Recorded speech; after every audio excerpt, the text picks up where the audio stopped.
여러분들 청약통장은요, 한동안은 여러분들한테 보물과 같았을 겁니다. 1순위 임통장, 가점이 높은 통장, 정말 여러분들 도움이 되겠죠? 그러다 요즘 분위기가 좋지 않으니까 또다시 이 통장에 무용론이 나오는 건 맞는데, 바로 이런 부분 때문에 제가 순환윤자로 바뀌었던 이유입니다.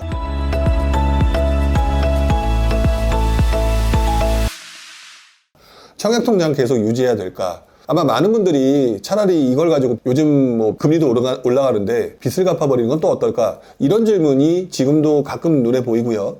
예전 짝에도 똑같이 있었습니다. 지금 이 기사 같은 경우는 이제 최근에 나왔던 기사들을 보게 되는데요. 자, 일단 한번 읽어볼까요? 내 집 마련 꿈에 귀한 대접을 받더니 청약통장 지금 굴욕에 완전히, 그러니까 아무도 지금 청약하지 않는다는 얘기가 되겠죠? 자, 그 다음에 예금금리는 6%인데 청약통장 가입자 수는 감소세가 이어진다. 그러니까 바꿔 말하면 청약통장이 1.8인가 아마 좀 그랬었어요. 자, 그랬는데 어쨌든 요즘에 그래서 청약통장 부분을 뭐 금리를 다시 올려주는, 예금금리를 올려주는 그런 얘기가 좀 나오고 있죠. 자, 그렇지만 요즘 분위기가 워낙 좋지 않으니까 청약통장의 가입자가 한 달 새 34,000명이 줄었다. 하락장이 되니까, 그리고 또 금리가 낮으니까 청약통장에 무용론이 등장을 하게 된 거죠. 자, 밑에 있는 내용을 또 보게 되면은요, 어차피 집 사는 거 포기했다.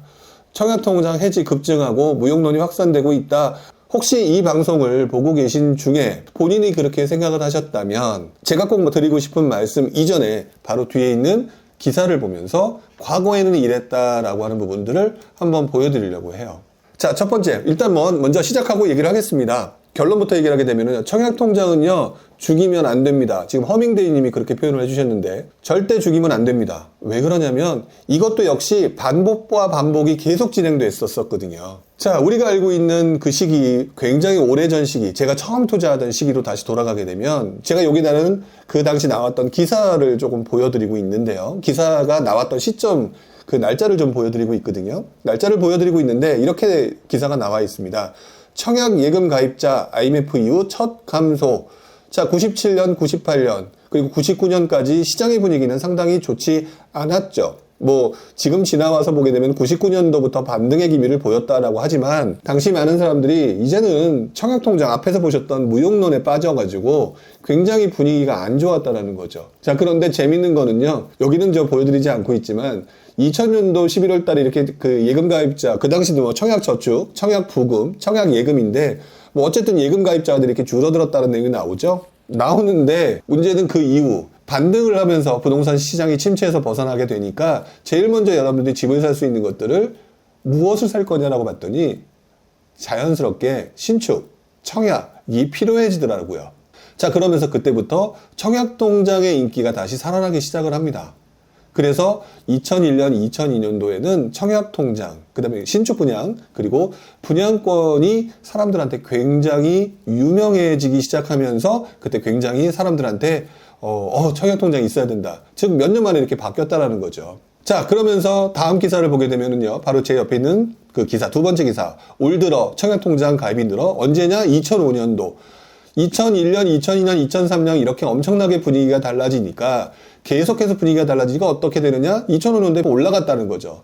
왜? 청약통장이 그만큼 필요하다라는 거죠. 자, 그랬는데 그 바로 밑에 기사를 보게 되면 2008년 기사입니다. 아까 그 PF 대출과 관련된 얘기를 하면서 PF 대출과 관련된 위기가 2006년도부터 나오고 2007년에 굉장히 큰 얘기가 있었고 2008년에 진짜 터졌다 뭐 이런 생각이 들 정도로 금융위기가 왔었죠. 자, 그 시기가 정도 되니까 미분양도 발생을 하고 뭐 PF 대출 얘기도 나오니까 청약통장 가입자가 14만 명이나 감소했다라고 하는 게 그 당시의 모습이라는 거죠. 요즘의 모습과 뭐가 다르냐라는 얘기입니다. 자, 그런데 2008년 7월 달에 14만 명 감소라고 얘기를 했는데, 그 다음 번의 기사를 보게 되면은요, 얼마가 감소됐는지가 딱 보이죠? 단 1년이 지났는데 가입자 1년 새 60만 명이 줄어들었다. 자, 그리고 난 다음에요, 다시 시간을 좀 거슬러 올라와서 2016년 이제 분위기가 살아났죠? 분위기가 살아났을 때를 보게 되면 10월 청약자만 82만 명이다. 엄청나게 분위기가 달라지는 것을 볼 수가 있습니다. 결국 무슨 말을 좀 드리고 싶은 거냐, 여러분들 청약통장은요, 한동안은 여러분들한테 보물과 같았을 겁니다. 왜? 이게 1순위 임통장 또는 뭐 가점이 높은 통장, 이런 것들이 정말 여러분들 도움이 됐겠죠?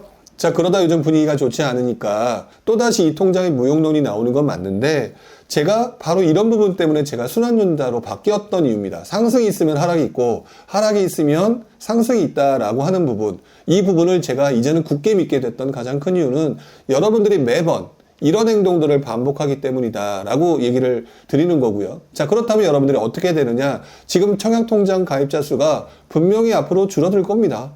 심지어는 좋은 통장들까지도 해지를 해서 빚 갚겠다라고 하시는 분들이 있겠죠. 하지만 제가 볼 때는 이 청약통장은 마중물이라고 생각하시고요. 지금은 아닐지 몰라도 뭔가 물이 필요할 때 밑에서 물을 끌어올릴 수 있을 때 쓰는 마중물처럼 무조건 가지고 가야 되는 통장이다. 이 가지고 가는 통장이라는 것들을 꼭 기억하시고요. 그리고 난 다음에 여러분들이 생각을 하고 접근하시는 게 맞다라고 말씀을 좀 드리고 싶습니다.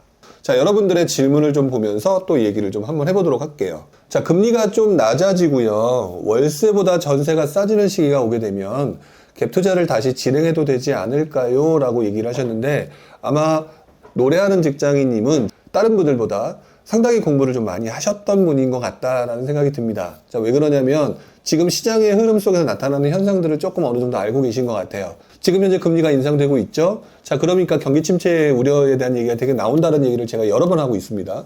자, 그리고 난 다음에 지금 PF 대출 문제가 생기니까 실물 경기 위축될 수 있는 상황이 되겠죠. 자, 이렇게 되면은 지금 물가 인상 때문에 금리를 올리는 부분이 어느 시점이 되게 되면 금리가 올라가는 속도가 줄어들거나 또는 금리를 낮추게 될 수밖에 없는 상황이라고 제가 계속해서 반복해서 말씀을 드려오고 있었죠. 자, 이런 상태에서 금리가 좀 낮아지고 사람들은 어쨌든 분위기가 안 좋으니까 집을 사지 않는 상황이 되는 경우, 그런데 월세보다 지금 월세가 올라가니까 오히려 전세자금 대출에 들어가는 이자 비용보다 월세가 더 비싸지게 되는 경우는 전세로 들어가려는, 전환하려고 하는 사람이 좀 더 늘어나겠죠. 자, 그렇게 되면은 이때부터 전세 갭 투자를 다시 진행해도 되지 않을까요? 라는 질문을 이렇게 표현을 해주신 거라고 저는 생각을 합니다. 자, 맞는데요. 맞는데 한 가지 투자에 긴 경험이 없는 분들이 놓치고 있는 부분이, 이거를 공식처럼 외워버리게 되면 월세가 올라가다가 분명히 사람들은 전세로 이동을 하게 될 겁니다. 자, 이동을 하게 되는데, 이동을 하게 되면 여러분들이 그 다음에 딱 머릿속에 있는 것들은요, 보통 매전갭이라고 보통 표현을 하죠. 매전갭이 굉장히 높아서, 차이가 좀 없어서 굉장히 소액으로 투자할 수 있는 곳들을 찾는 모습을 보이는 게 여러분들의 일반적인 모습이었었어요. 자, 그런데 여러분들 그렇게 하시면 큰일 납니다. 왜 그러냐면은요, 잘 생각해 보셔야 돼요. 이거는 이제 공식을 외우고 그대로 적용시키시는 경우일 텐데, 갭 투자를 다시 진행하는 건 맞아요.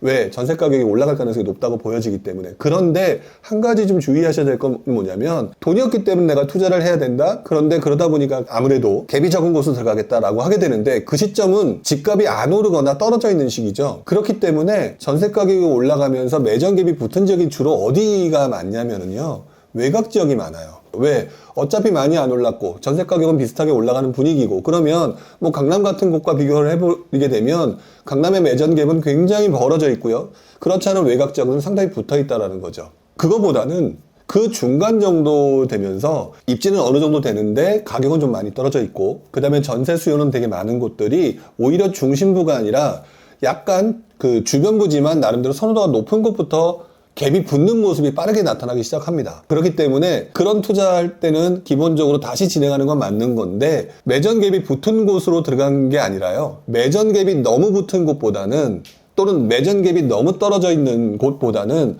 적정하게 선호도가 높은 곳으로 들어가는 게 가장 효율성이 높다라는 것들을 의외로 많은 분들이 모르고 계시고요. 그렇게 투자를 하게 되면 더 효율성이 높다라는 것들을 잘 모르시는 경우가 많아요. 그거는 제가 지금 얘기해도 아마 이해가 안 되시는 분들이 있겠지만, 미리 하나 말씀을 드리면, 당시 강남, 신도시, 외곽지역 이렇게 해서 한번 그 지역의 매전갭의 분위기가 어떻게 바뀌는지를 한번 공부해 보시는 것도 좋을 거다라는 생각을 해봅니다. 어쨌든 그 부분을 기억하시면 아마 전세갭 투자는 분명히 다시 진행해도 된다라고 하는 부분을 좀 말씀을 좀 드릴 수 있을 것 같고요. 자, 그 다음에 성남 입주권 가지고 있는데 장기적으로 버티면 괜찮을까요? 너무 떨어져서요? 라고 얘기를 하셨죠. 제가 얼마 전에 부익나님 방송에서 말씀을 좀 드렸던 것 같은데, 성남이라고 하는 곳들은 아까 제가 좀 전에 그 노래하는 직장인님 말씀을 드릴 때 얘기를 했던 것처럼 뭐라고 표현했냐면, 완전 중심지도 아니고 완전 외곽지도 아닌 곳들의 선호도가 높은 곳. 자, 그렇다면 이 지역의 성남 같은 경우는 어떤 느낌일까요? 그 중에서도 입지가 사람들한테 어떤 평가를 받고 있을까요? 자, 이 부분을 생각해 보시게 되면 아마도 많은 분들이 좋아하시는 곳이라고 생각을 하실 겁니다. 자, 그렇다면 제가 보는 관점으로는 일단 장기적으로 버티면 괜찮을까라고 표현하셨는데 일단 먼저 내가 견딜 수 있는 수준이냐부터 보셔야 되겠죠? 그렇다면은 성남이라고 하는 곳들은 지금 사실 더 효율적인 거는 떨어졌을 때 사는 거였겠죠? 하지만 다른 어떤 지역보다 위치적으로는 괜찮은 거니까 이 부분은 저는 가져가셔도 충분히 괜찮은 곳이다. 흔히 말하는 뭐 성남, 예를 들어서 안양, 광명, 자, 이런 곳들은 최근에 굉장히 많이 떨어진 곳들이기도 하죠. 자, 그런 곳들 같은 경우에서 일단 보유했다라고 한다면은 중장기적으로는 크게 문제가 없다라고 보여지고요. 이 지역의 초급매 매수는 매수해도 괜찮겠죠. 자, 그게 바로 지금 민부왕님께서 위에서 현 시점에서 초급매 매수는 괜찮다는 입장이신가요? 라고 표현을 해주셨는데 어차피 앞으로 금매 투자 시장이 활성화되는 시장일 수밖에 없어요. 지금 제가 말씀드렸던 거 성남이라고 하는 지역 잠깐 언급을 했었는데 성남 말고도 다른 지역도 마찬가지입니다. 지금 많은 분들이 아래쪽에서 조금 지역들을 물어보시는 분들이 있거든요. 그것들을 내가 좋아하는 곳이 아니라요, 남들이 인정할 만한 곳이냐, 그렇다면은 가지고 가시는 게 좋습니다. 근데 여기 개수 때문에 견디기 어렵다면은 해야 되겠죠. 어쨌든 조심하셔야 되는 부분이 그 부분이니까. 하지만 지역을 질문하시는 건 좋은데 그 지역을 질문하시는 게 좀 답답해서시겠죠. 근데 일반인들이 좋아하는 곳이었다 그러면 제가 볼 때는 그렇게 크게 문제가 되지는 않을 것 같아요. 자, 제도루님이 던지신 질문은 아까 아마 PF와 관련된 부분과 연관돼서 제가 한번 간단하게 의견을 좀 드려야 될 것 같은데요. 건설사의 부도는 공급 감소로 연결되는 것 같은데 시장의 호재라고 보기는 어려울까요? 라고 얘기를 했죠. 제가 지난주에도 얘기를 드렸던 것 같은데 호재라고 하는 부분을 상승장과 침체장에 보는 기준이 달라야 된다라고 제가 표현을 드렸던 것 같아요. 다시 한번 오늘 언급을 드리는데 그게 왜 그러냐면 자, 상승장에는 기본적으로 뭐가 생겨난다라고 하면 바로 그냥 여러분들이 뛰어가기 때문에 가격이 급격히 오르거든요. 근데 요즘에는 분위기가 안 좋은 장. 자, 그런 상태에서 건설사의 부도.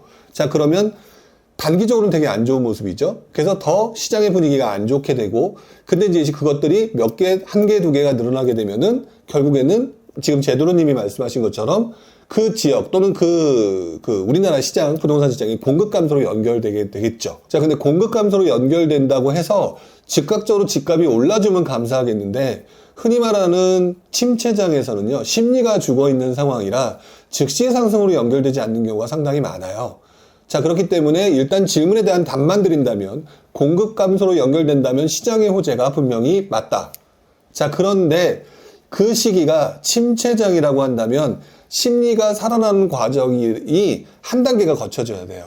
그래서 서울 같은 경우도 그렇고 수도권 같은 경우도 그리고 지방장도 마찬가지. 지방장의 예를 들어 대도시 같은 경우도 마찬가지였겠지만 서울 수도권 같은 경우는 2008년 금융위기 이후 그것들이 어느 정도 미분양이 늘어나고 미분양이 감소되는 시점이 2007년부터 그 미분양이 늘기 시작했으니까 2012년도 후반부터 미분양이 줄어들어가는 모습을 보이기 시작합니다. 자, 그러면서 그때에 발생됐던 공급 감소가, 왜 미분양이 많다는 거는요, 공급은 줄어들고 있는데 앞으로 지어지는 주택은 없는데 현재 지어진 준공업 미분양이 많다는 거, 공급 물량이 많다는 거거든요. 이것들이 사라지는 과정이 있어야 돼요. 그래서 여러 가지 그런 것들이 사라지는 과정이 있어야 되기 때문에 공급 감소의 꼴 시장의 호재니까 바로 들어가야 되겠다 이렇게 가다가는 큰일 날 수가 있어요. 침체기에는. 그러니까 이때는 시간적인 타이밍을 조금 길게 보셔야 되고요. 이때 제가 항상 얘기했던 상승 신호의 타이밍 중에 하나가 미분양의 감소거든요. 바로 이 미분양의 감소가 그 밑바닥에는 공급 감소라는 게 존재하기 때문에 자연스럽게 올라갈 수밖에 없다. 이렇게 보시는 게 조금 더 정확한 표현일 것 같다. 자, 이렇게 말씀을 좀 드리겠습니다. 자, 부룡님 2004년에도 투자하셨나요? 라고 김동진님께서 얘기를 하셨는데, 저를 잘 아시는 분들, 제 강의를 들으셨던 분들 같은 경우는 제가 제 실패담을 되게 많이 얘기를 하죠. 2004년이면 되게 힘들었던 시기입니다. 솔직히 제가 무너져가지고. 그래서 그 당시에는 투자할 수 있는 여력도 없었고 부동산 보기 되게 싫었던 시기이기도 해요. 그래서 그때는 조금 애매해서 그 당시에는 제가 투자를 하던 때는 아니었고요. 그때 왜 조정이 왔는지라고 하는 부분은 그때는 처음 겪는 부동산의 규제가 나왔던 시기. 그리고 그때 굉장히 사람들이 놀랬었어요. 아까 말씀드렸던 내용인데요. 2003년 12구 대책. 이 12구 대책이 그전에는 생각지도 못했던 굉장히 강한 규제가 나왔기 때문에 조정이 왔었고요. 이때 바로 그런 분위기가 생겼기 때문에 지금이라고 하면은 지금하고 비교하게 되면은 우리는 지금 상승장이 한참 지나고 난 후고 그때는 상승장이 한참이었던 시기는 좀 아니죠. 그 부분이 좀 다르고요. 일단 제가 아까 말씀드렸던 2004년에는 공급 자체나 이런 것들도 뭐 크게 뭐 늘어났던 상황도 아니고 그래서 그 이후에 상승에 계속 연결이 되는 그런 구조였던 걸로 제가 기억을 하고 있습니다. 자, 그 다음에 또 뒤로 한번 넘어가 보도록 하고요. 자, 박은화 님이 이런 표현을 좀 해주셨어요. 대출을 갚아야 할까요? 아니면 예금하면서 버티기를 하다가 저점 타이밍이 왔을 때 들어가는 게 좋을까요? 부룡님이라면 어떻게 하실지 궁금합니다. 라고 얘기를 하시는데, 또 한편으로는 그 말을 판단하는 데 있어서 굉장히 스트레스 받게 만드는 것 중에 하나가 뭐냐면 인플레이션. 그래서 현금은 쓰레기다. 그래서 현금을 가지지 마라. 다 보통 이렇게 표현하시는 분들이 좀 있어요. 자, 그런데 시기 자체가 지금처럼 별로 좋지 않은 시기에는 자, 대출을 어느 정도는 갚는 게 좋습니다. 왜 그러냐면 금리 인상기에 내가 그동안 감당했던 금액보다 훨씬 더 높은 수준이라면 그것들을 견디기 힘든 상태에서 통장에 돈을 넣어놓을 필요는 없으니까요. 자, 그런데 그렇다고 해서 예비비 정도를 갖다가 그 모든 것들 다 상환을 해버리는 거는 좀 아닌 것 같습니다. 왜 그러냐면 결국 대출이자도 어느 순간 되면은 금리도 내려갈 수밖에 없는 것 같고요. 지금 예금하면서 굉장히 여러분들 특판금리하면서 많이 지금 돈을 끌어들이고 있죠.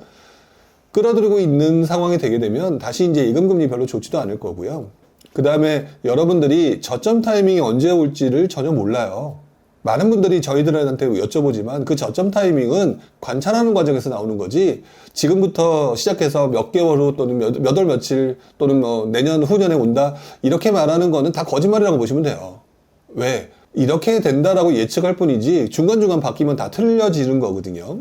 그러니까 저점 타이밍이 왔을 때 그걸 잡을 수 있을 정도의 현금은 보유하시는 게 좋고요.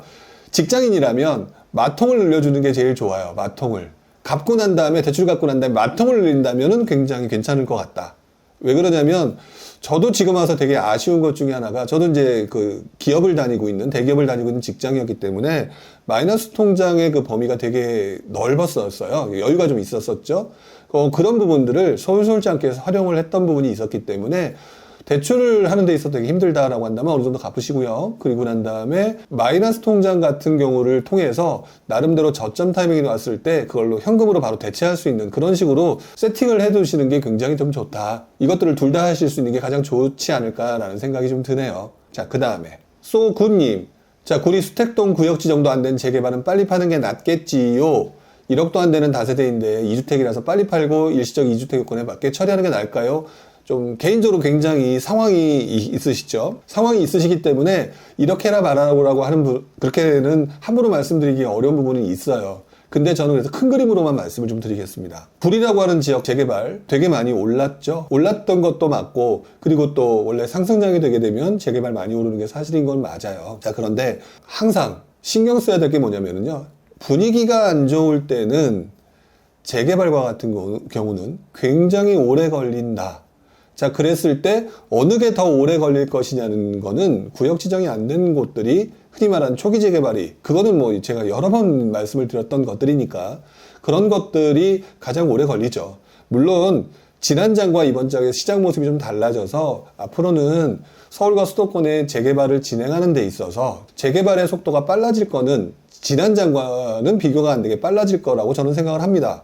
그런데 문제는 내 능력이 안 되는 상태에서 그것들을 갖다가 주구장창 가지고 있는 것보다는 만약 그 부분이 아니라고 한다면은 일단 좀 속편하게 마음 털고 움직이는 것도 괜찮다라고 저는 생각이 들어요. 근데 소구님의 스타일과 행동과 상황은 제가 정확히 모르니까 그 부분은 본인이 판단하셔야 될 것 같고 일단 그래서 저 같은 스타일로는 초기 재개발 같은 경우를 그래서 아예 처음부터 들어가지 않았던 이유가 여기 있다. 물론 이제 신통과 모아주택 같은 경우도 요즘 많은 얘기가 나오고 있죠. 근데 이제 신통 같은 경우도 그렇고 모아 같은 경우는 아직 한 번도 제대로 진행되지 않았던 부분이기 때문에 저는 조금 더 보고 들어가려고 해요. 저 개인적으로. 그렇기 때문에 저랑 똑같이 하실 필요는 없겠지만 여러분들이 한번 그렇게 생각해 보시고 그 다음에 소구님 같은 경우는 개인 상황에서 견딜 수 있냐 없냐가 더 중요한 부분이니까 그랬을 때 리스크가 크다라고 생각하시면 초기 재개발을 먼저 파시는 게 좀 더 낫다라는 말씀을 좀 드립니다. 여러분들 그리고 미리 말씀을 드리지만 공부하시는 시기입니다. 공부하시는 시기이기 때문에 앞으로 필요한 부분에 대해서는 조금 더 공부를 하시고 그 다음에 물어보시고 이런 과정을 계속 하셔야 된다는 거, 그것만큼 변함이 없다는 거 말씀을 좀 드립니다. 자, 전은영 님이 조금 길게 얘기하신 것 같은데 오늘 처음 들어오셨다고 했으니까 마지막으로 한번 보고 얘기를 하도록 하겠습니다. 자, 일산에 2021년 4월 소형 아파트를 매수했습니다. 자, 그 갭 투자를 하셨네요. 당시 전세가는 3억, 내년 4월에 만기가 됩니다. 지금 살고 계신 세입자가 계약갱신 청구권을 쓴다 하더라도 일부 전세금을 돌려줘야 될 것 같은데 새로 맞춰야 되는 상황이면 큰일입니다. 전세가 약세인 상황이 금리가 동결되는 분위기로 바뀌는 시점부터는 괜찮을까요? 라고 얘기하셨는데 일단 조금 뭐라고 한마디 좀 하고 넘어가겠습니다. 모든 갭 투자를 바로 이렇게 소액을 끼고 들어가는 건 좋은데 항상 리스크 관리라고 하는 부분을 신경을 써야 되는 거죠. 역전세. 근데 역전세는 이렇게 돼서 공식대로 된다 이런 거가 아니죠. 요번에 상황 보시면 느끼셨을 거예요. 자, 일단은 이렇게 말씀을 좀 드리고 싶습니다. 뭐 역시 마찬가지로 전은영님의 상황에 지금 현재 가용할 수 있는 자금 뭐 이런 것들을 정확히 알 수는 없겠죠. 근데 중요한 거는 길게 뭐부터 말씀을 드리면 일산이라고 하는 지역은요, 많은 사람들이 선호하는 지역, 그 다음에 소형 아파트들이 좀 많은 지역. 자, 그래서 전세 가격이 많이 올라갈 수 있는 지역이기도 합니다. 학군으로도 괜찮고요. 자, 그래서 일시적인 전세, 역전세란 같은 경우는 제가 20여 년 동안 일산 지역들을 보면서 자주 있어 왔었어요. 자주 있어 왔었기 때문에 단기적인 파도라고 생각하시는 게 조금 더 맞을 것 같습니다. 왜냐하면 결국에는 그 지역에서 또다시 여러 가지 지금과 같은 역전세난 같은 상황이 오더라도 시간이 지나면 다시 반대로 되면서 가격이 올라가서 그 금액을 회수할 수 있는 상황이다. 그것들이 제가 봤을 때 역전세랑 때문에 고민하신 분들도 많았지만 그거는 시기와 타이밍을 잘못 받았을 뿐 대부분의 사람들은 괜찮게 꾸준히, 그래서 그 지역은 아마 지금도 보유하고 계신 분들이 많은 걸로 알고 있어요. 자, 그러니까 일단 먼저 본인부터 생각하시기 바랍니다. 일단은 가장 극단적인 거와 정상적인 경우, 가장 해피한 경우를 좀 나눠보시고요. 가장 극단적인 경우에 본인이 견딜 수 있냐가 좀 중요하겠죠. 자, 그랬을 때 본인이 전세금을 돌려줄 수 있는 상황이 아니라면 그거는 방법이 없잖아요. 그건 어쨌든 정리를 하시는 게 맞는 거고요. 그렇지 않은 상황이면은 저는 가지고 가셨으면 좋겠어요. 물론 시간이 지나고 난다면은 그 입지를 점점점 좋은 곳으로 조금 더 바꾸시는 투자를 하셔야 되는 게 맞는데 이거를 지금 보면은 전세 약세인 상황에서 금리가 동결되는 분위기로 바뀌는 시점부터라고 이렇게 표현하셨는데 너무 수학 문제 풀듯이 하시면 안 되는 게 지금 같은 경우도 공급은 부족한데 황당하게 매매가도 떨어지고 전세가도 떨어지는 이상한 상황이 왔잖아요. 이번 지금 최근 상황이. 이게 뭐냐면 급격한 심리 위축이거든요. 금리 인상이라고 하는 전혀 예상치도 않았던 상황이. 그러니까 말씀하신 것처럼 금리가 동결되로 바뀌는 분위기도 해당이 되겠지만 저는 기본적으로 지금 1차적으로 심리가 죽어서 안 움직이는 거거든요. 아예 안 움직이는 상황이기 때문에 그 심리는 내년 초쯤 되면 좀 풀릴 수 있는 가능성이 있고요. 이렇게 월세 가격이 올라가게 되면은 결국은 전세로 다시 돌아갈 수밖에 없는 상황이 되는 순간 자연스럽게 계약갱신 청구권도 존재하겠지만 새로 들어오면서 다시 전세 가격이 밀려서 원래대로 돌아가거나 그렇게 될 가능성이 있다라고 보여지고요. 그 부분이 저는 내년 하반기쯤에는 분명히 튀어나온다고 봐요. 그게 엄청난 대란이 있지 않을지 모르겠지만 내년 중반부에는 분명히 튀어나온다. 그래서 전세 가격이 다시 회복되는 기미를 분명히 보일 거라고 저는 생각이 들고 있고, 그 다음에 계약갱신 청구권 자체를 연장해야 되는 사람들이 지금 되게 많이 늘어났었죠.